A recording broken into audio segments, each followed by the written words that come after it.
Halo guys, jadi ini gue baru beli aksesoris yang akan dipasang di Sonet nanti. Jadi langsung kita unboxing aja. Ini adalah dashcam dari 70My. Kita lihat apa aja yang kita dapat. Yang pertama nih dashcamnya. Untuk spesifikasinya bisa dilihat di Google sendiri ya, ini karena sudah banyak yang share.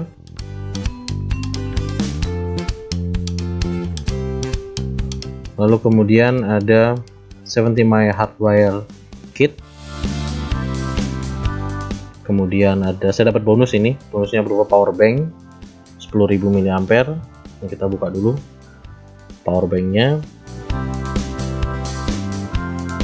Jadi yang kita dapat ini ada kartu petunjuknya, kemudian ini ada kabelnya Type A ke Type C, kemudian power banknya itu sendiri, ada colokan USB Type C, kemudian ada Type A, dan depannya ada tombol power dan indikatornya.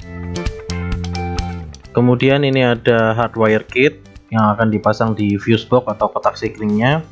Tujuannya agar dashcam merekam video kalau terjadi benturan di mobil. Tapi ini belum saya pasang karena saya tidak mengerti, jadi saya akan minta tolong bantuan dari teknisi.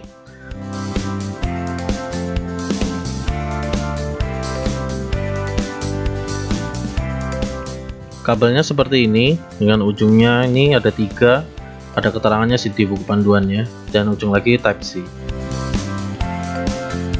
Lalu kita lihat apa saja yang ada di dalam kotak dashcamnya ini. Yang pertama kita bisa temukan 2 stiker elektrostatik yang akan ditempel di kaca untuk direkatkan kepada dashcamnya. Lalu ada user manual, kelihatannya tebal tapi cuma 6 halaman sih yang bahasa Inggris. Kemudian ada dashcamnya sendiri. Seperti ini, ada colokan Type C, kemudian tombol power, ada lubang ventilasi. Lalu untuk kabelnya kita dapat kabel Type A to Type C. Lalu juga ada perekatnya. Kemudian ada alat bantu atau tools untuk merapikan kabelnya. Kemudian kita dapat mountingnya. Nah, ini jadi dimasukkan ke sini. Ini ada tombol panah, tanda panah ke tanda panah nih, harus masuk sampai bunyi klik gitu. Lalu angle-nya kita bisa sesuaikan sesuai dengan yang kita mau. Dan selanjutnya ada power adapter untuk dimasukkan ke dalam colokan lighter di mobil. Nah, kalau sudah baru kita perkirakan nih, kira-kira kabelnya akan masuk di mana aja nih. Ini diurutkan, kira-kira dia akan lewat mana aja. Bisa lewat yang tiap lekukan ini. Jadi ikutin aja lekukannya sampai turun ke colokan lighternya situ. Atau satu lagi mungkin di pinggir aja, terus baru ke bawah, lalu kemudian naik di cepitan-cepitan itu, baru turun masuk ke colokannya. Setelah itu saya siap-siapkan alat-alatnya, saya keluarkan semua. Saya mulai nyalakan dulu dashcamnya dan saya download aplikasinya di handphone. Ini namanya 70My, bisa di-download di App Store maupun Play Store.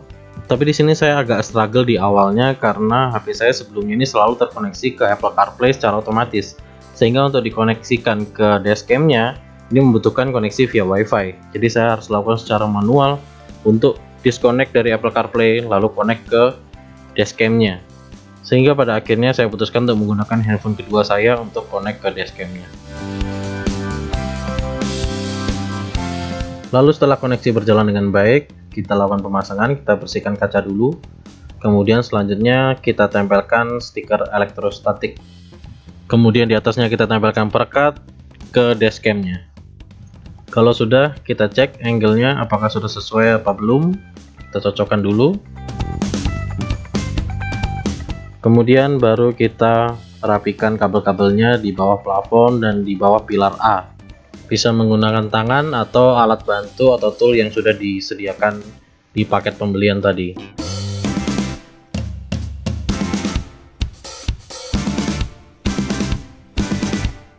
Nah, kira-kira seperti ini hasil pemasangan saya. Nggak bagus-bagus amat tapi cukup rapi lah.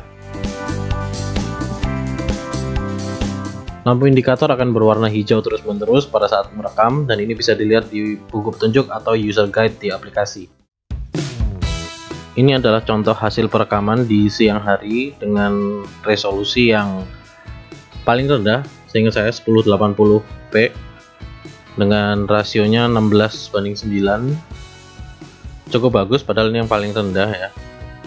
Oh iya, footage hasil perekaman ini akan terpotong setiap 3 menit. Jadi 3 menit akan terputus, tersimpan, kemudian dilanjutkan lagi 3 menit. By defaultnya sebetulnya 1 menit, tapi saya bisa atur sampai yang paling lama itu 3 menit. Tidak bisa lebih lama lagi. Untuk ukurannya per 3 menit itu kira-kira 500-600 MB. Sedangkan dia punya memori internal saja itu sebesar 64 GB. Jadi total kira-kira ada 120-an video, 120 footage, dengan setiap footage-nya itu sekitar 3 menitan. Jadi yang lama akan terhapus atau tertimpa secara otomatis dengan yang baru. Jadi dashcam ini tidak punya fasilitas atau slot untuk penyimpanan eksternal ya, hanya internal saja dengan kapasitas 64 GB. Dan ini adalah contoh hasil perekaman pada saat malam hari dengan resolusi yang paling tinggi. Jadi rasionya ini 4:3, dan gambar yang dihasilkan juga sangat baik ya, sangat detail walaupun sebetulnya gelap di sini, tapi detail-detailnya bisa terlihat dengan sangat jelas menurut saya. Dan dashcam ini sebetulnya ada fitur ADAS, itu ada warning atau pemberitahuan ke kita kalau misalkan kita berpindah lajur atau kita hampir menabrak mobil di depan, atau mobil depan sudah jalan dari kemacetan, itu ada warningnya. Tapi saya masih belum tahu cara pakainya. Sudah saya on kan, tapi kok belum ada warningnya. Mungkin saya harus explore lagi lebih jauh, nanti saya akan berikan update selanjutnya. Atau fitur ADAS ini akan menyala kalau memang hardwire kitnya sudah terpasang, sedangkan di sini saya belum pasang hardwire kitnya.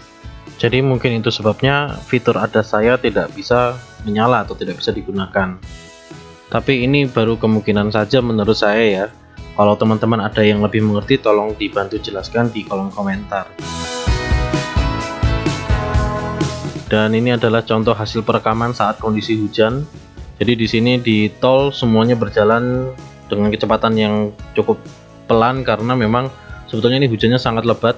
Jarak pandang terbatas, tapi hasil perekamannya cukup bagus ternyata. Ini masih lanjutan dari perjalanan sebelumnya, di mana kondisi intensitas hujan juga masih cukup lebat dengan pandangan terbatas juga. Hasil gambarnya seperti ini.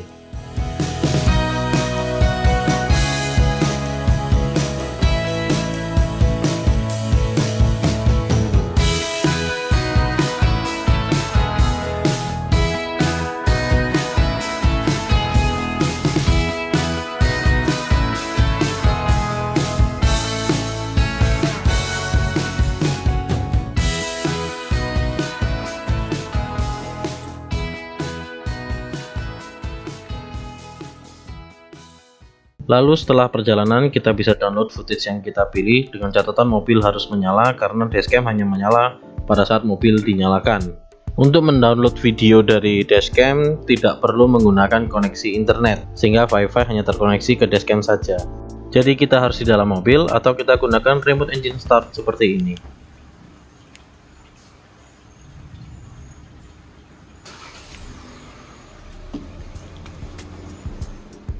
Dengan begini kita bisa download videonya di luar mobil. Oke, sekian dari saya. Terima kasih dan sampai ketemu di video selanjutnya.